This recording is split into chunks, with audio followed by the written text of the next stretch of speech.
Dirigimos com paixão. Mas infelizmente, ir para as ruas é uma caixinha de surpresa. Você sabia que no Brasil tem cerca de 72 acidentes de carro por hora? E se acontecer com você? Nós estamos aqui para te ajudar. Tem em mãos o aplicativo da Bateu, Resolveu. Iremos te guiar na coleta de provas através do aplicativo. Receba de forma gratuita em até 24 horas a resposta se você foi o causador ou a vítima do acidente. E aí, gostou? Baixe agora mesmo o aplicativo Bateu, Resolveu. Conte conosco. Olá, olá! Sejam todos muito bem-vindos a mais um episódio do programa Conect Trânsito. O programa que conecta quase tudo ao trânsito. Para você que ainda não me conhece, meu nome é Rodrigo Vargas, eu sou apresentador do Conect Trânsito e também autor dessas duas obras que você vê na sua tela aí. O primeiro é o livro Efeito Transformers em Trânsito, que é um ensaio sobre a humanização da máquina e a mecanização do humano. E o segundo, e mais recente, aí é o livro A Indústria, onde eu trago algumas percepções aí enquanto agente de trânsito, algumas vivências, algumas histórias durante a minha estada na fiscalização. Certo? Para você que seguir conosco até o final do programa, até o finalzinho eu vou estar liberando aí um combo com uma grande promoção para você adquirir essas duas obras aí a um preço promocional. Certo? Com o apoio aí de Bateu, Resolveu, um aplicativo que entrega em até 48 horas aí um laudo pericial do seu sinistro de trânsito. Para conhecer um pouquinho mais desse serviço, só apontar sua câmera aí para esse QR Code que está na sua tela ou procurar lá no Google Bateu, Resolveu para conhecer os benefícios aí que esse aplicativo entrega para você ou para sua empresa. Bateu, Resolveu, então laudo pericial na palma da sua mão. Bom, então sem mais delongas, vou apresentar aqui a nossa convidada de hoje, uma convidada muito especial, com a qual eu estive recentemente aí, batendo um papo, né, sobre o filme Velozes e Furiosos, uma ocasião muito interessante aí, de muito aprendizado. Ela que é a fundadora aí do Instituto Ande Bem, né, psicóloga especialista em trânsito. Senhoras e senhores, recebam com muito carinho a minha amiga e colega Aurinês Schmitz. Aurinês, seja muito bem-vinda aí ao programa. Muito obrigada, é um prazer estar nesse programa e com uma pessoa também, né, amiga e colega tão especial quanto tu. Acho que nesses encontros sempre são muito frutíferos. Há pouco falaste que a gente estava junto, né, e eu acho que esses momentos são excelentes para a caminhada de todos, não só da gente que começa né, a refletir sobre a psicologia do trânsito, mas também a todos aqueles que, de uma certa forma, olham para a psicologia do trânsito ou não conhecem a psicologia do trânsito, né, Rodrigo? Com certeza. Quero mandar um abraço muito especial para a minha madrinha, que está nos prestigiando aí, Maria Inês. Um grande abraço. Bacana. Abraço. Então, antes da gente apresentar melhor e falar um pouco mais sobre a história da nossa convidada, quero convidar a ti, a Aurinês, e aos nossos ouvintes também, espectadores, a conhecer um outro apoiador aqui do canal, que é a Filos Editora, editora pela qual eu publiquei meus livros aí, né? E está apoiando também um novo projeto que eu lancei recentemente, de um concurso literário. Então, você, assim como eu, né? Assim como a Aurinês também, acredito que goste de escrever, goste muito de literatura, tem um sonho aí, tem um projeto engavetado aí em algum lugar e não tem condição, né, de publicá-lo, não feche negócio com nenhuma outra editora sem antes falar com a Filos Editora e conhecer um pouquinho do trabalho deles. Dê uma olhadinha aí. A Filos Editora é uma editora independente, um selo editorial independente, Estamos atuando por volta de 4 anos e meio no mercado literário, auxiliando novos autores a se lançarem e produzindo livros físicos a baixo custo. A nossa sede editorial fica em Cerqueira César, onde eu moro, uma cidadezinha no interior do estado de São Paulo, e nossa sede gráfica fica em São Paulo, aqui mesmo, na capital devido à logística, mas entregamos para o Brasil todo, inclusive para países de fora, como Angola, Portugal, Espanha e assim por diante. Filos, projetando pensamentos. Tá aí então, nossa outra grande apoiadora do canal é Filos Editora. E como eu falei também, né, tá rolando aí então esse concurso, né, concurso literário Crônicas da Imobilidade. Você que gosta de escrever aí, tem facilidade, ou, né, quer também se desafiar, né, nessa área da literatura, e gosta de trânsito também, trabalha em alguma, direta ou indiretamente, em alguma área do trânsito aí, quiser participar, basta apontar o seu QR Code aí, sua câmera para esse QR Code que está no cantinho da tela aí, e saber mais detalhes aí desse concurso Crônicas da Imobilidade, certo? Beleza, então, vamos para o primeiro quadro aí do nosso programa, que é o quadro Conectando os Pontos. É o quadro onde os nossos convidados aí falam um pouco da sua trajetória profissional, como é que chegaram, onde chegaram, né, de onde vieram e onde chegaram nesses caminhos aí que o trânsito nos traz. Então, Aurinês, tudo contigo aí. Muito obrigada. Sabe que eu acho que é um bom momento também para a gente pensar um pouco, né, na trajetória. A psicologia do trânsito, ela, na minha época, eu já estou, né, completando 31 anos de formada em psicologia pela PUC, aqui no Rio Grande do Sul, e não existia nem ideia do que era psicologia do trânsito, mas eu gostava muito da questão da avaliação psicológica e comecei a ficar muito curiosa em como é que era esse processo da avaliação psicológica para o trânsito, para os condutores. Então, era algo que me despertava muito a atenção. Eu me formei, abri consultório logo em seguida, né? Atuo na área clínica desde então, sempre me dediquei. E em 1997, quando... aí assim, antigamente, a avaliação psicológica dos condutores eram realizadas nas delegacias de polícia. Então, eu achava muito interessante, fiz um estágio na delegacia de polícia aqui em Porto Alegre, entendi como é que era, mas não conseguia acesso, né? Nas delegacias não tinha como ter um espaço ali, né? Se não fosse do meio policial, né? Muito fechados também, né? Uhum. Então, quando aqui no Rio Grande do Sul veio o novo Detran, em que tirou as avaliações das delegacias de polícia e passou para o CFC, aí eu disse, bom, agora eu vou trabalhar com avaliação psicológica no trânsito. E aí fui batendo de porta em porta até achar um CFC, que foi o CFC Bela Vista, que eu trabalhei anos até a minha saída, e nele todo o tempo, e depois em mais alguns também, por determinados períodos. Mas, então, eu comecei no CFC fazendo avaliação psicológica para o trânsito. A questão, né, Rodrigo, que por características da gente, assim, eu ficava muito atenta com os desafios dos instrutores. Aquilo me chamava muito a atenção por N motivos. Alguns vinham conversar comigo, eu orientava, outros... ia no cafezinho, conversava, eu não fazia minha avaliação psicológica e ia correndo para casa, eu sempre ficava um pouco mais com eles. E aí comecei a identificar várias questões, e, né, eu fundei, quando eu fui do Conselho Regional de Psicologia, nós fundamos o núcleo, depois virou comissão de psicologia do trânsito, então nós tínhamos toda um pensar sobre o psicólogo do trânsito.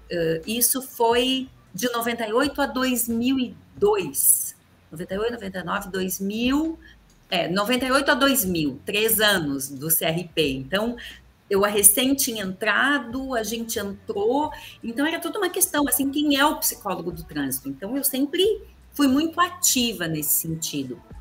E fizemos jornadas para pensar sobre quem era o psicólogo do trânsito. E aí, aquela questão só de avaliação psicológica, e eu vendo os instrutores, eu digo, não, a gente tem que fazer alguma coisa a mais. E foi aí que eu fiz com uma colega um projeto que batemos no Detran até a gente conseguir, na época, com o presidente, um horário. Apresentamos um projeto que era um projeto de capacitação aos instrutores de trânsito. Que ele fez parte, então, ele gostou do projeto, nos colocou junto ao setor de educação, né, na época de educação no Detran, e aí foi feito um projeto maior em que a psicologia fez um trabalho de capacitação dos instrutores, olhando para as questões psicológicas e emocionais dos alunos, e a pedagogia e tal, outros trabalhos. E nós capacitamos todo o Rio Grande do Sul, um instrutor teórico e prático de cada centro, né? Que a ideia era que eles multiplicassem as questões. Então, eu sempre fui muito atenta. Passado isso, eu brincava que eu fazia avaliação psicológica e quando alguma coisa não dava certo, eu atuei durante quase 5 anos coordenando um grupo na Fundação Vida Urgente de pais que perderam filhos. Então eu dizia, mas eu vejo lá quando os jovens estão felizes, que estão no processo de habilitação, e quando algo dá errado neste percurso, eu me deparo com os pais... Logo nas duas pontas, né? Nas duas pontas. Bacana. E me questionando o que o psicólogo faz. Como é que é a atuação do psicólogo do trânsito?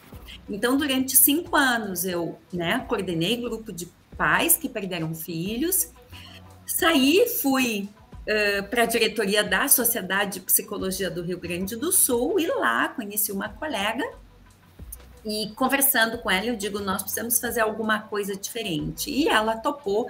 Então o Andbem, que é o Instituto de Psicologia do Trânsito, foi fundado inicialmente com a colega psicóloga Patrícia Silva, que depois seguiu, né? Ela foi embora de Porto Alegre, foi para o estado de São Paulo, e eu continuei sozinha, atuando, então, no Andbem, com parceiros, né, e pessoas que eu encontro, assim como tu, que são, né, pessoas que aderem à causa e pensam e discutem. Então, foi aí que eu cheguei na questão da criação do Andbem. E hoje o Andbem, né, tem um reconhecimento, nós fizemos diferentes trabalhos no Andbem, muito de atendimento clínico também, olhando para as questões de luto, olhando para as questões de mobilidade, né, porque até eu estava olhando, né, bateu o patrocinador, né, bom, mas e depois disso? Então, como é que as pessoas ficam emocionalmente?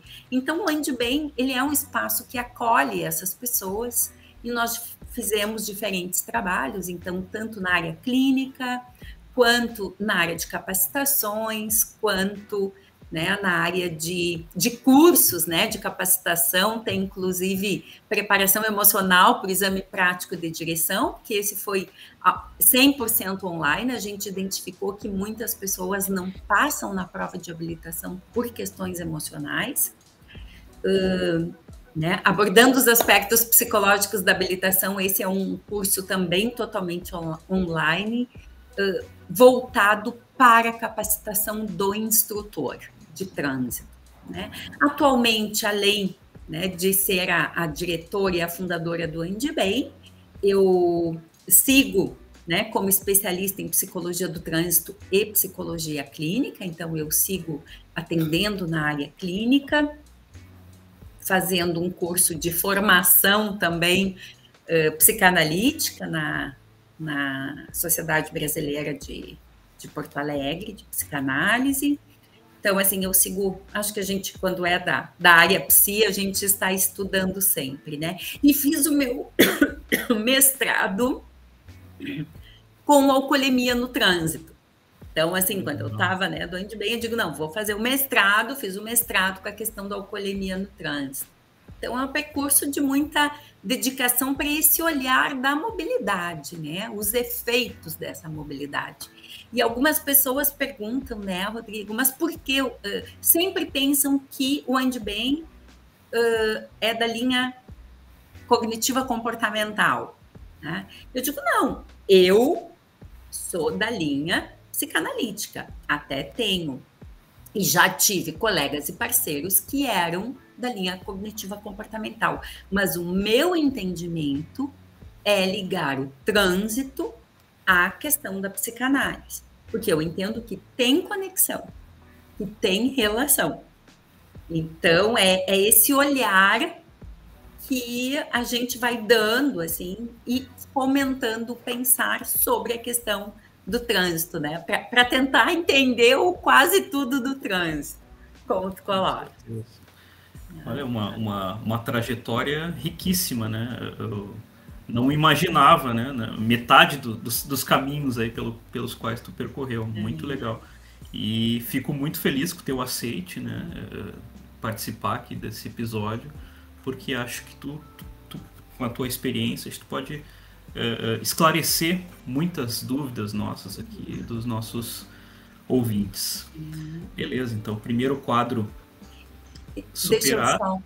Deixa eu só dizer que eu acabei não colocando, hoje eu ainda atuo como docente em cursos de instrutores, né, pela Faculdade SENAC.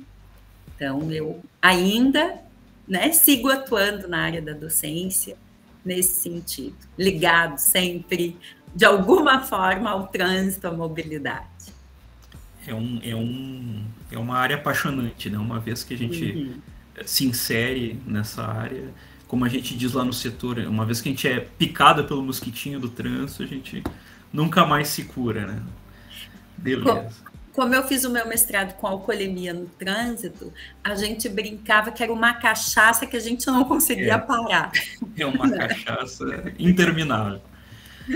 Joia, show, muito legal. Vamos então para o nosso segundo quadro, que é o Acelera ou Freia, né? Para quem ainda não conhece a dinâmica do programa, né? Nunca assistiu, não sabe como é, esse quadro ele basicamente foi inspirado naquele quadro do programa Raul Gil, do chapéu, né? Tira ou põe o chapéu. Só que, na verdade, como a gente está no contexto do trânsito, né, eu escolhi o Acelera ou Freia, né?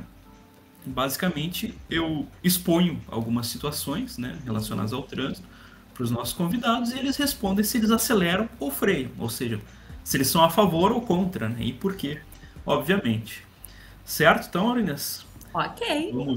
Vamos então para a nossa primeira situação aqui do Acelera ou Freia, que diz respeito a esse recente aumento, né, no limite de pontos da CNH de 20 para 40 pontos. Tu acelera ou freia, Aurinês? Freio totalmente. Eu acho que quem lida, eu acho que duas questões. Uma, quem lida com trânsito, quem lida com a psique, né, quem lida com o comportamento, nós sabemos que para a mudança de comportamento, algumas questões são fundamentais e o olhar para isso é fundamental. Então, no momento que eu aumento de 20 para 40, eu estou passando uma informação inevitável de que não tem problema.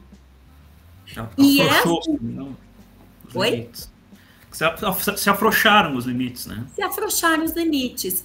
E de uma questão muito importante eu acho que a população como um todo já tem uma ideia de subestimar os riscos do trânsito. Então, no momento que eu passo de 20 para 40, eu estou reforçando essa ideia. Perfeito. E eu sou absolutamente contra. Eu acho que, pelo contrário, a gente tem que fazer algo de que desponte essa gravidade, né? Com certeza. Então, e aproveitando tua experiência na área psicanalítica, né? Deixa eu perguntar uma pergunta fazer uma pergunta que estava até fora do script aqui, mas me ocorreu aqui. Se eu souber, vamos lá. Há algum tempo eu vi um vídeo, na verdade, que falava sobre a questão da pontuação, né? Que, de certa forma, existe um contrassenso quando tu comete uma infração e tu é pontuado por isso, né? Tu acha que se o sistema fosse o contrário, tu tivesse os 40 pontos e à medida que tu vai sendo autuado, tu perdesse pontos, isso não poderia, de uma forma, mesmo que inconsciente, conscientizar mais as pessoas sobre esses riscos, em vez de ganhar a pontuação, tu perder?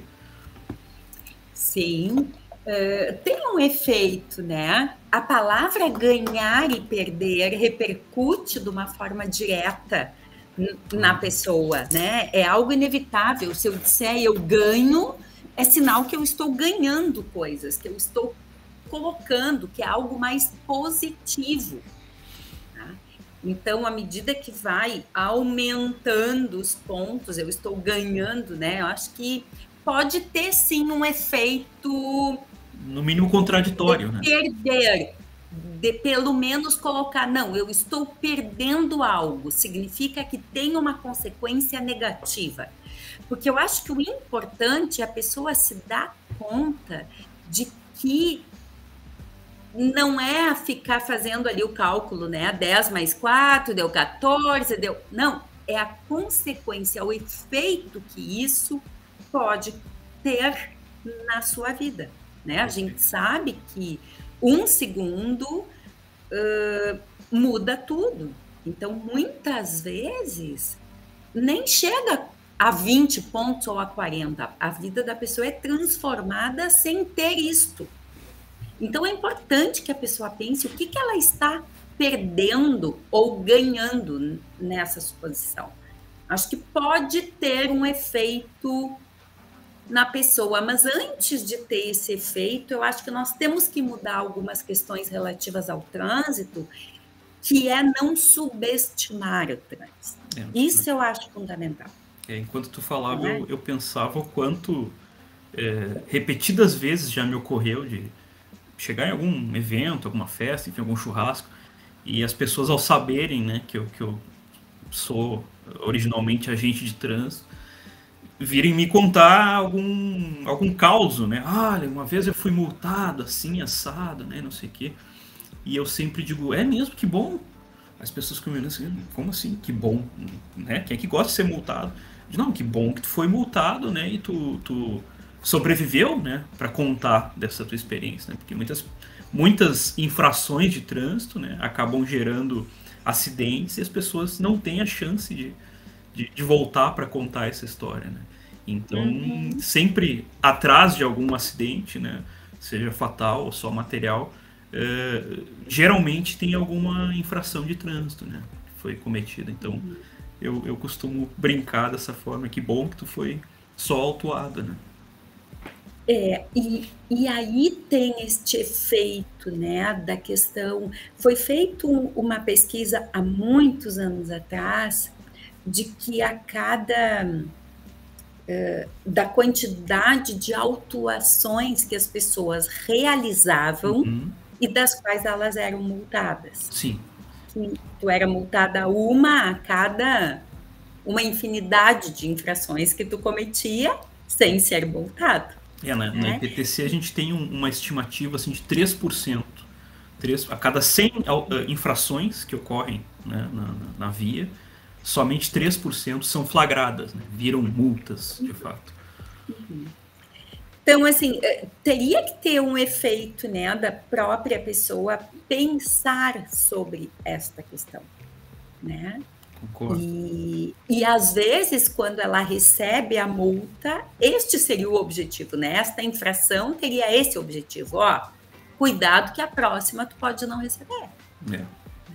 Então, é despertar isso. Beleza, então vamos para a segunda questão aqui, que diz, acho que mais diretamente, né, relacionada à questão da avaliação, né, também, que é sobre o aumento da validade da CNH de 5 para até 10 anos. Tu acelera ou freia? freio, só vou frear. Eu acho muito importante essa questão, né? Porque, assim, as pessoas comumente se queixam do trânsito, né? E a avaliação psicológica, a gente sabe que ela é um momento de entrada para a CNH, mas ela só é refeita em casos de atividade remunerada, quando a pessoa exerce atividade remunerada. E isso é importante que as pessoas se deem conta, porque quantas coisas acontecem na vida de uma pessoa em 5 anos, que dirá em 10? 5 eu já achava demais, né? Que dirá em 10. Acho que teria que ser anual, mesmo, né? Esse acompanhamento. E mesmo assim, a validade da CNH é de 5 a 10, mas muitas vezes a avaliação psicológica é feita uma vez na vida. E nem refeita. Então, isso deixa um espaço muito grande para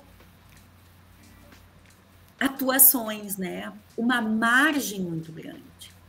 Porque a vida da pessoa, a gente não tem controle sobre a vida. A gente pode ficar doente, não poder dirigir, a gente pode ter uma situação de luto intenso que naquele momento é melhor e vai proteger mais a ti mesmo se tu não dirigir. Tu pode ter uma doença, tu pode ter um diagnóstico, tu pode ter N milhões de situações que não são olhadas. Então, acaba ficando uma avaliação com 18, mas a pessoa tem 60, 70 e continua, né, só com uma avaliação. Se o médico...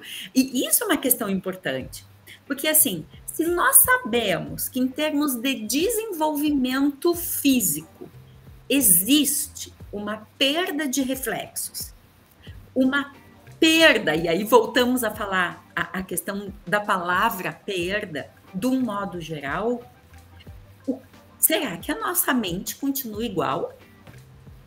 Perfeito. Ela não modifica? Aí as pessoas às vezes dizem, Rodrigo, mas mais maduro, a pessoa vai estar mais equilibrado. Esperamos que sim, mas não necessariamente. Não é uma regra, né? Não é uma regra, né? E aí tem questões para a gente pensar, né? Até quando essa pessoa vai dirigindo? Até quando? Como é que é isso? Eu gosto muito de fazer Eu gosto muito de fazer analogia com o próprio veículo, né? O veículo, embora especialistas aí em segurança afirmem que mais de 90% dos acidentes são causados por falha humana, né? O veículo, ainda assim, ele é revisado anualmente, né? Inclusive sob pena de a gente perder a própria garantia, né? Uhum. Será que a gente teria coragem de andar num veículo que a gente sabia que ele foi revisado há 10 anos atrás? Certamente não, né? Então por que a peça, né, que causa mais acidentes, em teoria, a gente pode revisar a cada 10 anos? Acho que é uma analogia interessante, né? Uhum. E talvez uma das questões é o quanto se olha pouco, apesar da gente cada vez olhar mais, mas ainda a gente olha pouco para as questões de saúde mental. Ainda existem preconceitos, ainda isso é mais validado o físico do que o emocional. Tá. O físico, sim, precisamos olhar. Tá, mas e o emocional, não? Quem é que está ali? Quem é que vai frear ou acelerar? É a própria pessoa. Qual é o estado dela que permite? É só físico? Não necessariamente, né? Perfeito. Então, é um aspecto bem importante. A nossa próxima situação aqui tem um pouco a ver com isso, né? Isso que eu falei da causa humana, né, dos acidentes. Então, a respeito da automação veicular, Aurinhas, tu acelera ou freia?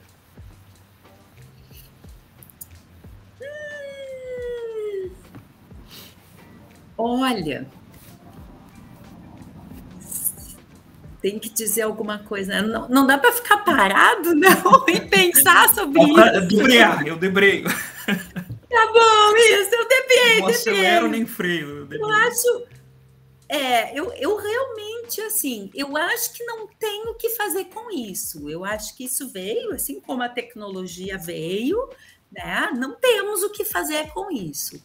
A questão é como que nós, enquanto profissionais, vamos trabalhar com isso. Né? Então, a gente pode frear para pensar nos aspectos que isso vai interferir diretamente a vida de todo mundo, e a gente pode acelerar nos aspectos que vai fazer a gente também olhar e também nos preparar para esse novo momento. Então, eu acho que a gente tem os dois aspectos. Né? Só frear não tem como, a gente não vai mais conseguir só frear. Agora, acelerar sem pensar, também eu acho que é um risco. Como toda tecnologia, né? Eu acho que eu, embora formado em psicologia, eu estou sempre estudando e lendo muito sobre isso, né? Uma coisa que me chama muito a atenção, a questão da tecnologia, sobretudo voltada ao trânsito, né? E eu vejo que muitas pessoas tendem a demonizar, né, certas tecnologias, quando a tecnologia nada mais é que uma ferramenta, né? A tecnologia em si, ela não é boa ou ruim, né? É como a história da caneta. Eu posso assinar um tratado de paz, eu posso furar o olho do meu inimigo, né, com ela. Depende muito de... Ou assinar um tratado de guerra. De guerra, exatamente. Né? Eu posso fazer ambas as coisas, para um lado ou para o outro, né? Perfeito. Exatamente. Eu acho que essa questão da tecnologia, ela nos assessora, ela pode ser, sim, um aliado, não tem mais como segurar. Agora, nós, enquanto psicólogos, nós não podemos esquecer do nosso papel, que eu costumo dizer até para os alunos, assim, né, de psicologia também. Enquanto tiver pessoas, nós vamos ter o que fazer. Até preparar essas pessoas para andarem sem motoristas. Porque hoje, tu entraria num carro sem motorista? Não é qualquer um que entraria. Exato. Uhum. Aproveitar, mandar um alô aí para Tatiana dizendo, principalmente pelo fato da maioria das pessoas terem uma rotina muito corrida, estressante, o que acaba influenciando ainda mais no controle emocional do trânsito. Acho que tudo influencia, né? A gente fala muito sobre a questão nas palestras e cursos que a gente dá sobre o celular, né? O celular em si, o maior risco do celular não é mais a questão de tu estar manuseando ele e dirigindo com uma mão só, né? Hoje em dia tem carros aí, como a gente vinha falando, né, automáticos e que praticamente andam sozinhos, né? Assim, né, um milhão de sensores e tudo mais. Mas a questão da surpresa, né? E o quanto isso pode influenciar positivo ou negativamente na tua condução, né? Digamos que daqui a pouco, sei lá, recebeu uma promoção, né? Agora tu é diretor-presidente da empresa, né? Aquele estado de euforia, né, imediato. Como é que isso vai influenciar na minha condução? Ou então morreu, né, um ente próximo, né? Eu sou invadido por uma tristeza profunda. Como é que isso vai também influenciar na minha condução? Então, eu acho que o pior risco é esse, né? E eu acho importante, né, aquela questão de que quando tu estás dirigindo, quando tu estás no trânsito, tu não consegue se desligar da tua vida. Então, a tua vida está ali andando junto contigo. Né? Então, não tem esse desligamento.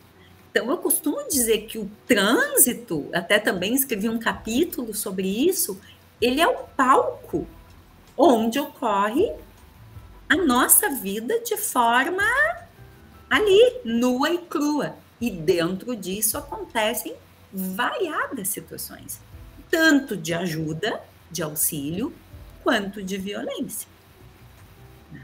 Exatamente.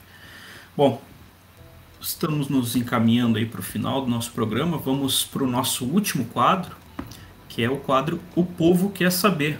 O quadro que está movimentando lá minha lista de distribuição no WhatsApp, lá nos grupos, onde o pessoal envia semanalmente aí suas dúvidas para os nossos convidados. Quero mandar de antemão aí um grande abraço para o nosso amigo Alex Clay. Ele está sempre presente aí toda semana mandando suas dúvidas. Ele pergunta o seguinte: com as constantes mudanças tecnológicas, olha aí, novamente o que a gente vinha falando, referente aos veículos, nossos condutores estão psicologicamente preparados ou necessitam de acompanhamento e avaliações rotineiras? Eu sou da opinião, Alex Clay, que nós necessitamos avaliações rotineiras, né? Infelizmente, né, não temos isso, mas nós não estamos preparados para as constantes mudanças tecnológicas. Há pouco estávamos falando, quem é que entra num veículo sem um condutor, né? Nós ainda temos que ter a sensação de que é nós que estamos ali dirigindo, controlando.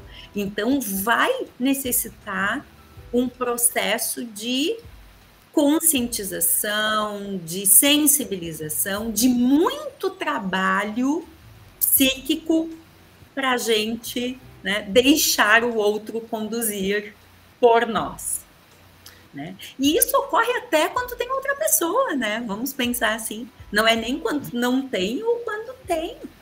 Quantas vezes a gente sabe que recebe nos consultórios, né? Quantas brigas de familiares que dá quando um deles dirige e o outro não concorda, ou as relações estabelecidas dentro do veículo na mobilidade, ela diz muito das condições emocionais de cada um. Então, concordo e sim, necessitamos realizar avaliações psicológicas com maior frequência e com maior qualidade, diga-se de passagem. Verdade. Meu primeiro livro, o Efeitos Transformers em Trânsito, eu faço uma crítica até bem dura, assim, né? Essa realidade, né, da psicologia, mais especificamente na área do trânsito, né, na atuação da psicologia na área do trânsito. E me parece que as condições de trabalho hoje do psicólogo perito são quase fabris, né? Parece que ele está ali numa fábrica apertando parafuso só, né? Numa esteira, né? Passa aluno, ele dá uma apertadinha, passa o próximo, porque acho que é isso que tu fala mesmo, né? Qual é a qualidade dessa atual avaliação, né, que a gente tem aí no nosso processo de formação. Bom, infelizmente nosso tempo está se esvaindo aqui, chegando ao fim. Quero te agradecer novamente, Aurinês. Fiquei profundamente feliz com o teu aceite. Acho que engrandeceu demais aqui com o teu conhecimento. O pessoal tá mandando um alô aqui, a Tatiane de novo. Ó, sem falar em toda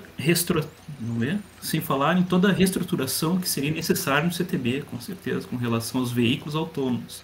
É uma transformação bem grande mesmo.